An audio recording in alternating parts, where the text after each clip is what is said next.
그 22건이죠. 공수처에서 다룬 거는. 그중에 4건이 공교롭게도 야당의 대통령 후보라는 거에 대해서 사람들이 그래서 윤석열 수사처 줄여갖고 윤수처라고 합니다. 그 얘기 들어보셨습니까? 네, 저희 언론 보도를 통해서 보고 있습니다. 처장님, 예, 공수처장님, 네. 고위공직자 수가 한 7,100명이고 기소 대상자가 한 5,600명 정도 됩니다. 근데 제가 보니까 자료를 받아보니까 2,500건 정도가 접수가 됐더라고요. 네, 맞습니다. 예, 그리고 지금 공수처 사건으로서 입건이 된 거는 한 22건에 그칩니다. 그런데 언론 보도를 통해서 제가 봤는데 이 중에 윤석열 국민의힘 후보, 대통령 후보에게 한 분에게만 4건이 적용됐습니다. 그러니까 2,500건 중에 입건되는 거는 100분의 1도 못 미치는데 그 22건 중에 4건이 한 사람한테 이렇게 입건됐는데 이거 좀 너무하지 않습니까? 네, 의원님의 우려와 걱정 잘 알고 있습니다. 다만 네, 이제 저희가 법과 원칙에 따라서 네. 입건을 했는데요. 네.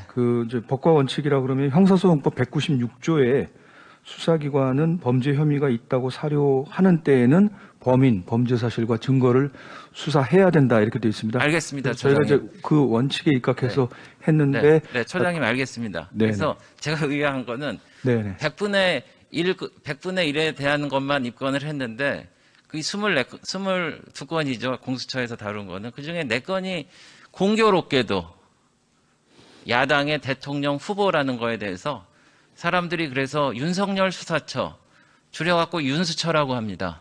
그 얘기 들어보셨습니까? 네, 저희 언론 보도를 통해서 보고 있습니다. 처장님, 네, 그 대장동 관련된 사건 접수는 없었나요? 그 대장동 사건 접수가 있었습니다. 네. 그런데 이제 그것은 이제 그 이재명 후보가 성남시장 시절일 때 있었던 일을 상대로 한 고소고발이어서 저희가 이첩을 했습니다. 그러면은 이제 성남시장은 수사 대상이 아니기 때문에요. 그러면 이재명 후보에 대해서는 몇 건이 접수되고 몇 건이 접수됐습니까? 직접 접수된 거는 전철협에서 아마 한 건으로 알고 있고요. 이재명 후보에 대해서 대장동 관련해서 공수처에 접수된 건 한 건이었어요. 그 전철협에서 직접 상대로 한 건 한 건이고 네. 이제 관련 사건들, 그는 그건 이첩했습니까? 예, 그 사건은 이첩을 어디로 했습니다. 이첩했습니까? 네, 그 사건은 이첩을 했습니다. 어디로 이첩하셨습니까? 저희가 검찰로 이첩한 것으로 알고 있습니다. 네. 제가 궁금한 건요. 그 윤석열 후보의 수사 진행 사항은 거의 실시간으로 언론에 공개되고 있는데, 그래서 지금 아까 말씀드린 대로 윤석열 수사처, 윤수처라고 말씀을 드렸는데, 이게 과연 그 공평하고 공정한 수사인가 이런 거에 대해서 국민들이 걱정하고 있단 말입니다. 그래서 제가 다시 한번 묻겠습니다. 공수처에 관련돼서 걱정하는 건 이것뿐만 아닙니다. 지금 수사 인력이 처장하고 차장 포함해서 59명인데 40명이나 그 파견으로 돼 있죠. 예, 저희가 파견으로 그 돼 있으면 정도 다 돌아갈 텐데 수사나 보안의 독립성이 유지가 되겠습니까? 이런 거 좀 걱정 안 해보셨어요? 네, 저희도 그 부분은 신경을 많이 쓰고 보안에 최선을 다하고 있습니다. 그렇죠. 네. 그리고 이번에 어쨌든 입건돼서 윤 후보 관련된 사항을 보면은 모두 정치적인 편향성이 뚜렷하단 말입니다. 옵티머스 펀드 사건은 당시 중앙지검장 정결 사항도 아니었고, 한명숙 감찰 방해 의혹은 당시 추미애 장관에 의해 검사 징계안에서 증거 불출문을 이유로 이미 무혐의 처분을 받았습니다. 그리고 판사 사찰 문건 작성이 이게 범죄라고 그러면은 대한변호사협회에서도 그 검사 세평 모아서 우수법관 그런 거 하죠. 그게 범죄입니까?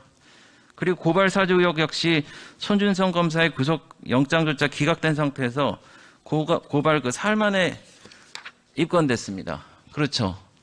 고발을 했는데 사흘 만에 입건됐습니다.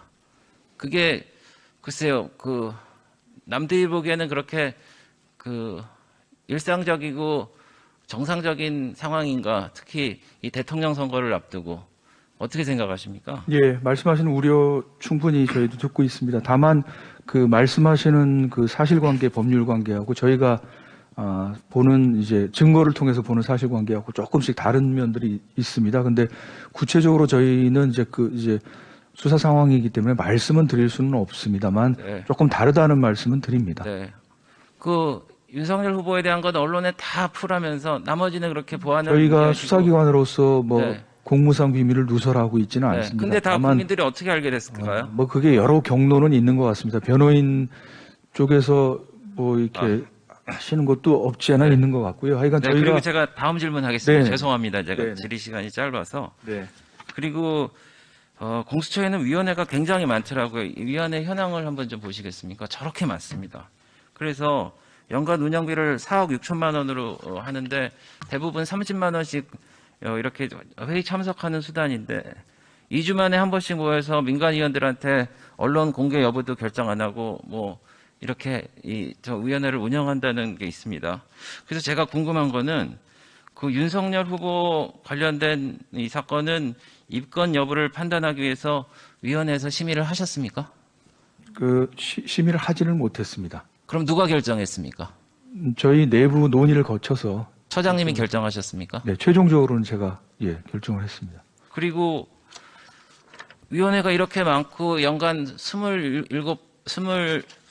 27번씩 열리게 되고 저렇게 많은데 저런 대부분 제가 얘기를 들어보니까 방금도 윤석열 후보 관련해서 처장님이 직접 결정하셨다고 하셨지만 대부분 저희가 저게 다 자문 역할에 그치고 실제로 결정을 안 한다는 얘기를 들었습니다. 근데 저런 위원회가 과연 필요할까요? 그 부분은 제가 말씀을 드리자면 저희 인사청문회 때도 공수처가 무소불위의 권력기관이 될 우려가 있다. 그러니까 견제 장치를 반드시 둬야 된다고 말씀하시는 것도 있고 해서요. 네. 사실은 내부 견제 장치입니다. 견제 장치가 지금 작동을 하지 않고 있지 않습니까? 예, 조금 더 견제 장치가 활발하게 작동되도록 저희가 더욱 노력을 그러면은 앞으로 네. 그 제가 알기로는 공수처에서 현재 기소하거나 재판에 넘겨진 사건은 지난 1년 동안 한 건도 없죠. 한 건이 있습니다. 한 건 있습니까? 공소제기 요구하고 저희가 그 공소심의위원회를 거쳤습니다. 어쨌든 좋습니다. 그러면은 네. 앞으로는 더욱 윤석열 활성화해서 네. 그 윤석열 그 후보에 대한 이런 사건도 이런 위원회를 통해서 하실 건가요? 아니면 처장님이 다 결정하실 건가요? 저희가 판단해서 예를 들어서 어떤 처분을 할 때 위원회를 거쳐야 되는 것은 위원회를 거쳐서 견제를 받도록 하겠습니다. 네. 처장님, 네. 그 공수처에 존망이 달린 문제입니다. 더 네. 이상 윤석열 수사처, 윤수처라는 얘기 안 듣게 하려면은 보다 공정하고 상식에 입각한 결과를 내셔야 되지 않겠습니까? 예, 의원님 말씀 유념해서 조금 더 삼가고 또 삼가는 흠음의 마음으로 처리하도록 하겠습니다. 네, 감사합니다.